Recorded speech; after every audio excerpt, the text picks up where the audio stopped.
Hello बच्चों, Narendra sir की GK और जीएस क्लास में आपका बहुत बहुत स्वागत है।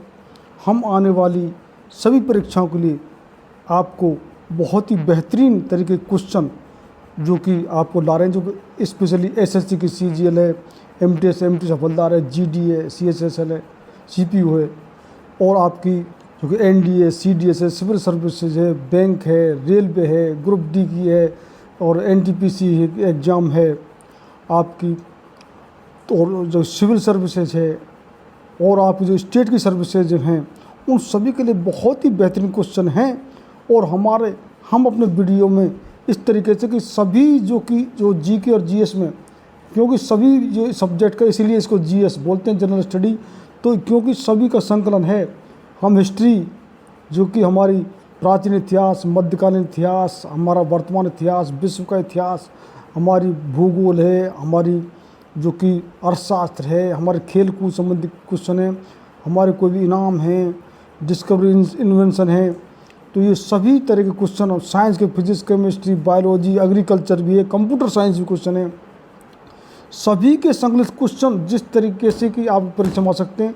निश्चित रूप से परीक्षा से पहले आपको रिवीजन करके जाएं, निश्चित रूप से आपको लाभ होगा। तो आज का हमारा पहला क्वेश्चन है, बुद्ध के जन्म और उसके पूर्व जन्म की कहानियाँ किस में संकलित हैं? आपका ऑप्शन है A Tripitaka, option B Triratna, option C Panchatantra की कहानियाँ, और ऑप्शन डी जातक कथाएं। तो आपका राइट आंसर हो जाएगा वो है D. D is the right answer of this question. यानी बुद्ध की जो जन्म और उनके पूर्व जन्म की जो कहानियाँ हैं, वो जातक कथाएँ जो संकलित हैं। तो इसका D answer right answer lock कर लीजिए। नेक्स्ट क्वेश्चन है, 6ठी शताब्दी से पूर्व कौन सा काल कहलाता है? आपका ऑप्शन है ए विवेचन, ऑप्शन बी बौद्धिक जागृति, ऑप्शन सी राजनीतिक असंतोष, और डी धार्मिक उत्तेजना। तो आपका राइट आंसर हो जाएगा वो है D. D the right answer, यानी कि 6ठी इस जो शताब्दी से पूर्व जो काल कहलाता है वो है धार्मिक उत्तेजना का जो काल। तो डी राइट आंसर लॉक कर लीजिए। नेक्स्ट क्वेश्चन, उसे राज्य का नाम बताइए जिसने पहली बार युद्ध में हाथियों को इस्तेमाल किया। आपका ऑप्शन है ए कौशल, बी मगध, सी चंपा, और डी अवंती। तो आपका राइट आंसर हो जाएगा B. B is the right answer, यानी कि जिस राज्य में जो सबसे पहले युद्ध में हाथियों का जो कि इस्तेमाल किया गया वो है मगध, जो कि ईसा पूर्व जो कि मौर्य साम्राज्य इसका उदाहरण रहा है मगध का। तो B is the right answer, B इसका आंसर लॉक कर लीजिए। नेक्स्ट क्वेश्चन है, केवल कौन से धर्म से संबंधित है? आपका ऑप्शन है ए बौद्ध, बी जैन, सी हिंदू, और डी सिख। तो आपका राइट आंसर हो जाएगा वो होगा B. B is the right answer, यानी केवल जो कि जैन धर्म से संबंधित है। तो 20 का आंसर लॉक कर लीजिए। नेक्स्ट क्वेश्चन है, गुजरात का शासक बहादुर शाह किसके साथ हुए संघर्ष में मारा गया? आपका ऑप्शन है ए डच, बी अंग्रेज, सी पुर्तगाली, और डी फ्रेंच। तो आपका जो कि राइट आंसर हो जाएगा वो होगा सी। C is the right answer, यानी कि जो गुजरात का शासक बहादुर शाह है वो पुर्तगालियों से संघर्ष करते हुए मारा गया। तो सी इसका राइट आंसर आप लॉक कर लीजिए। नेक्स्ट क्वेश्चन है, ज्ञात सबसे छोटा प्रोकैरियोटिक जीव है? आपका ऑप्शन है A microcystis, option B mycoplasma, option C bacteria, और ऑप्शन डी क्लोरोरेला। तो आपका जो राइट आंसर हो जाएगा वो होगा B. B is the right answer, यानी ज्ञात सबसे छोटा जो प्रोकैरियोटिक जीव है वो है माइकोप्लाज्म। तो बी इसका आंसर लॉक कर लीजिए। नेक्स्ट क्वेश्चन है, कोशिकाओं में तुरंत ऊर्जा उत्पादन के लिए हमको क्या लेना चाहिए? आपका ऑप्शन है ए ग्लूकोज, बी प्रोटीन, और option C vitamin C, option D sucrose. तो तुरंत ऊर्जाओं के लिए बड़ा महत्वपूर्ण क्वेश्चन है, क्या लेना चाहिए हमको तुरंत ऊर्जा के लिए? वो है आपका राइट आंसर ए। हमको कोशिकाओं को तुरंत ऊर्जा उत्पादन के लिए ग्लूकोज लेना चाहिए। तो A is the right answer, A इसका आंसर लॉक कर लीजिए। नेक्स्ट क्वेश्चन है, न्यूक्लियस के बाहर डीएनए कहाँ मिलता है? आपका ऑप्शन है ए गाल्जिका, बी माइटोकॉन्ड्रिया, सी राइबोसोम और डी अंतः द्रव्य जाल का। तो आपका राइट आंसर हो जाएगा वो होगा B. B is the right answer. Nucleus के बाहर जो डीएनए जो मिलता है वो है माइक्रोकॉन्ड्रिया। तो बी इसका राइट आंसर लॉक कर लीजिए। नेक्स्ट क्वेश्चन है कॉपर खाली जगह माइक्रोकॉन्ड्रिया एंजाइम के साथ संबंधित है। आपको ऑप्शन है ए साइटोक्रोम और ऑक्सीडेज, बी सिक्सनिक डिहाइड्रोजनेज और ऑप्शन सी कैटोलेज और ऑप्शन डी एसिड फास्फेट। तो आपका राइट आंसर होगा वो होगा ए। तो A is the right answer. तो ए इसका आंसर लॉक कर लीजिए।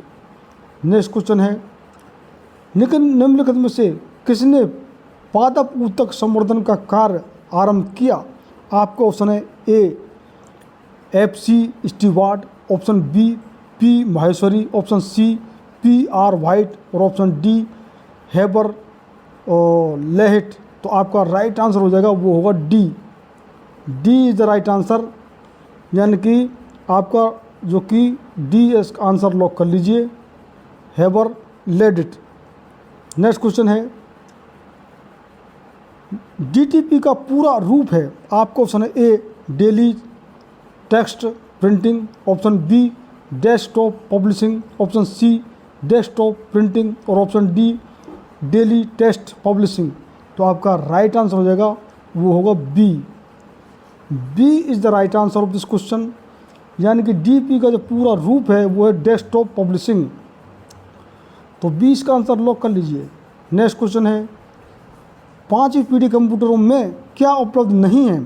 आपका ऑप्शन है ए बोली की पहचान, ऑप्शन बी कृत्रिम बौद्धिकता, ऑप्शन सी अत्यधिक एकीकरण और ऑप्शन डी निर्वात ट्यूब।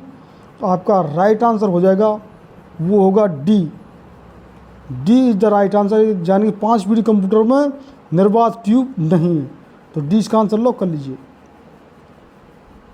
नेक्स्ट क्वेश्चन है 2G स्पेक्ट्रम में प्रयुक्त जी अक्षर क्या जो कि धोदित करता है, किस चीज़ का द्योतक है जो कि जी जो 2G हम बोलते हैं। आपका ऑप्शन है ए गवर्नेंस, आपका बी ग्लोबल, सी जनरेशन और डी गूगल। तो आपका राइट आंसर बिल्कुल सिंपल क्वेश्चन है, तुरंत मालूम पड़ जाएगा। सी से जो सी इज राइट आंसर। तो जो जी है वो जनरेशन का जो द्योतक है ये 2G में। तो सी इसका आंसर लॉक कर लीजिए। नेक्स्ट क्वेश्चन है किसी प्रोग्राम में बग क्या होता है। आपको ऑप्शन है A statement, B error, C signature और ऑप्शन डी बी और सी दोनों।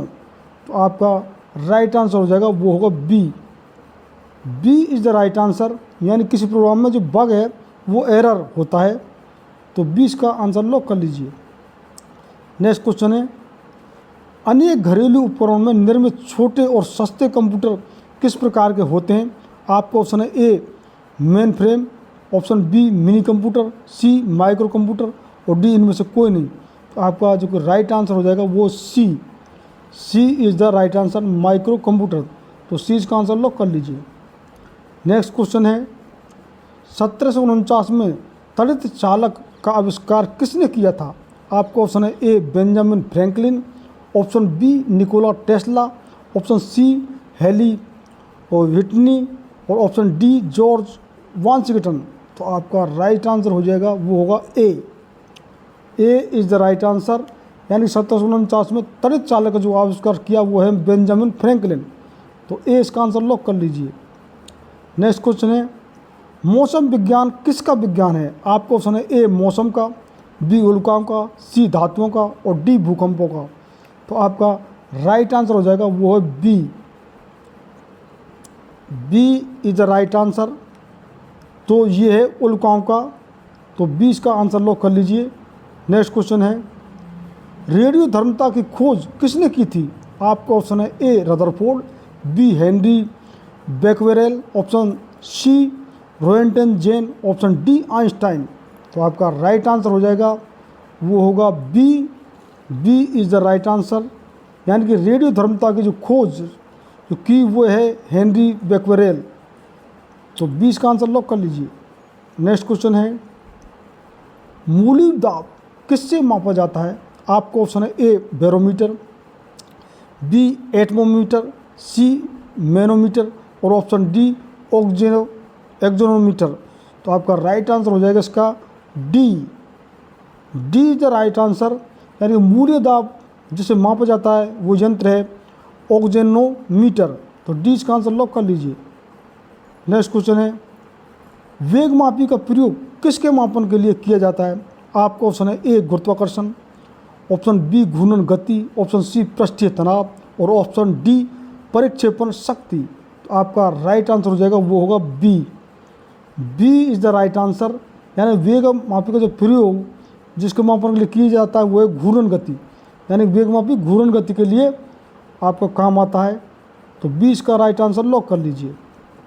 नेक्स्ट क्वेश्चन है, औद्योगिक क्रांति के फलस्वरूप यह हुआ है।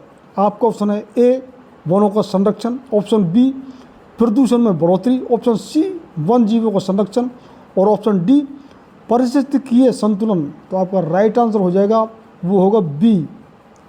B is the right answer. औद्योगिक क्रांति के फलस्वरूप प्रदूषण में बढ़ोतरी हुई है। तो बी इसका आंसर लॉक कर लीजिए। नेक्स्ट क्वेश्चन है, हमको मंगल ग्रह के बारे में सूचना देने वाला रॉकेट है। आपका ऑप्शन है A Discovery, option B INSAT 4, option C Atlas 5 और ऑप्शन डी कैसिनी। तो आपका जो कि राइट आंसर हो जाएगा वो होगा सी। सी इज द राइट आंसर, यानी मंगल ग्रह के बारे में सूचना देने वाले जो रॉकेट का नाम है वो एटलस 5। तो सी इसका आंसर लॉक कर लीजिए। नेक्स्ट क्वेश्चन है, दूरदर्शन चैनल की विशेषता है। आपका ऑप्शन है ए प्रेषित संकेत की आवृत्ति, ऑप्शन बी प्रेषित संकेत का वेग और ऑप्शन सी दूरदर्शन स्क्रीन के भौतिक आयाम और ऑप्शन डी चित्र नलिका का आकार। तो आपका राइट आंसर हो जाएगा वो होगा A. A is the right answer, यानी दूरदर्शन चैनल की जो विशेषता है वो है प्रेषित संकेत की आवृत्ति। तो ए आंसर लॉक कर लीजिए। नेक्स्ट क्वेश्चन है, प्रथम भारतीय उपग्रह आर्यभट्ट किस वर्ष छोड़ा गया था? महत्वपूर्ण क्वेश्चन है आपका, कितनी परीक्षाओं में आ चुका है। आपका ऑप्शन ए है 1972, option B 1975, option C 1977, option D 1979। तो आपका राइट आंसर हो जाएगा वो होगा बी। तो B is the right answer, यानी कि प्रथम भारतीय उपग्रह आर्यभट्ट जो कि 1975 में छोड़ा गया। तो बी इसका राइट आंसर लॉक कर लीजिए। नेक्स्ट क्वेश्चन है, संकेत भाषा का संबंध किससे है? आपका ऑप्शन है ए टेलीप्रिंटर, बी पेरबुलेटर, ऑप्शन सी धान, ऑप्शन डी अंगुली छाप। तो आपका राइट आंसर हो जाएगा वो होगा D. D is the right answer, या संकेत भाषा का संबंध जो कि अंगुली छाप से है। तो डी इसका आंसर लॉक कर लीजिए। नेक्स्ट क्वेश्चन है, अमृत कुमार सेन को किस वर्ष में अर्थशास्त्र में नोबेल पुरस्कार मिला? आपका ऑप्शन है A 1998, option B 1995, option C 2000, option D 1990। आपका राइट आंसर हो जाएगा वो होगा ए, यानी कि अमृत सेन कुमार सेन को जो अर्थशास्त्र का जो नोबेल पुरस्कार मिला वो है 1998 यानी 1998। बड़ा ये भी महत्वपूर्ण क्वेश्चन है। तो आप ए आंसर लॉक कर लीजिए। नोबेल पुरस्कार कौन सा देश देता है? आपका ऑप्शन है A France, B Sweden, C Switzerland और डी संयुक्त राज्य अमेरिका। तो आपको कितने बच्चों को तो इस चीज़ का मालूम होगा। तो इसका राइट आंसर हो जाएगा B. B is the right answer, यानी नोबेल पुरस्कार क्योंकि स्वीडन देश देता है। जो अल्फ्रेड नोबेल जो वैज्ञानिक थे जिन्होंने डायनामाइट की खोज की थी, उन्होंने ये अपनी पूरी संपत्ति एक ट्रस्ट को दान कर दी स्वीडन में। और उसमें पहले 5 क्षेत्रों में पुरस्कार दिए जाते थे और अर्थशास्त्र में बाद में उसमें पुरस्कार जुड़ा है। तो ये 6 क्षेत्रों में नोबेल पुरस्कार मिलता है। आपके तीनों तो साइंस है, जैसे कि फिजिक्स, केमिस्ट्री और आपकी बायोलॉजी यानी कि भौतिक विज्ञान, रसायन विज्ञान और चिकित्सा विज्ञान में। और फिर ये पीस शांति के लिए और आपके जो लेखन के लिए, ये जो कि आपका साहित्य के लिए, और एक दिया जाता है ये अर्थशास्त्र के लिए, इकोनॉमिक्स के लिए। ये बाद में जुड़ा है और ये विश्व का सबसे बड़ा पुरस्कार है। तो ये स्वीडन, इसको याद रखना। तो B is the right answer, B इसका आंसर लॉक कर लीजिए। नेक्स्ट क्वेश्चन है, भारत रत्न पुरस्कार प्रदान करने वाली पहली महिला हैं? आपका ऑप्शन है A Mother Teresa, B Indira Gandhi, C Lata Mangeshkar और डी सरोजिनी नायडू। तो आपका राइट आंसर हो जाएगा वो होगा B. B is the right answer, यानी भारत रत्न प्राप्त करने वाली पहली जो महिला है भारतीय वो इंदिरा गांधी। तो 20 का आंसर लॉक कर लीजिए। नेक्स्ट क्वेश्चन है द विंग्स ऑफ फायर एक आत्मकथा के लेखक कौन है? आपका ऑप्शन है ए शोभा डे, बी खुशवंत सिंह, सी जसवंत सिंह और D doctor APJ Abdul Kalam. तो गैस कीजिए क्या होगा इसका आंसर। तो इसका आंसर होगा राइट आंसर इज डी। तो द विंग्स ऑफ फायर एकांतकथा के जो लेखक हैं वो हैं डॉक्टर APJ अब्दुल कलाम। तो इस जो डी इसका आंसर राइट आंसर लॉक कर लीजिए। नेक्स्ट क्वेश्चन है माई ट्रुथ नामक पुस्तक के लेखक कौन हैं? आपका ऑप्शन है ए खुशवंत सिंह, बी किरण बेदी और सी नरेंद्र मोदी और डी इंदिरा गांधी। तो आपका राइट आंसर हो जाएगा वो है D. D is the right answer, यानी कि माई ट्रुथ नामक जो पुस्तक के जो लेखक है वो है इंदिरा गांधी। तो डी राइट आंसर लॉक कर लीजिए। तो इस प्रकार इस वीडियो में हमने 30 क्वेश्चन GK GS और GA और हम स्टैटिक GK के भी क्वेश्चन आपको जो कि हम बता रहे हैं और करंट अफेयर CA के जो क्वेश्चन हम अलग से एक सप्ताह में एक करंट अफेयर पर वीडियो हम डाल रहे हैं। हम हर क्योंकि GK GS एक सभी सब्जेक्ट का संकलन है जो हमने बता दिया आपको। तो आप कितने क्वेश्चन ये 30 में से आपने अटेम्प्ट किए वो हमारे लिए कमेंट करना। आपके कोई नए सजेशन हो तो वो हमारे लिए कमेंट करना। और निश्चित रूप से परीक्षा से पहले जो कि आपकी जो कि MTS की जो परीक्षा जो कि अब चल रही है, जो कि आज से शुरुआत है, तो निश्चित रूप से इस क्वेश्चनों को रिवाइज करके जाएं। निश्चित रूप से आपको लाभ होगा। और जिन बच्चों ने अब तक चैनल सब्सक्राइब नहीं किया वो निश्चित रूप से सब्सक्राइब करें, शेयर करें और लाइक करें और प्रेस आइकन जो बटन दबाएं और जिससे कि आपको रेगुलर अपडेट हमारा जो वीडियो को मिलता रहे। और हमारे GK GS के अलावा हमारे इंग्लिश भी, मैथ भी और रीजनिंग भी हम इस चैनल पर डाल रहे हैं। तो आपको निश्चित रूप से लाभ मिलेगा। और तो निश्चित रूप से जिन बच्चों फिर दोबारा मैं आप रिपीट कर रहा हूँ कि आप सब्सक्राइब जरूर कर लेना, बहुत लाभ होगा। और अगर आपको लाभ नहीं मिलता है तो सब्सक्राइब मत करना। बहुत बहुत धन्यवाद।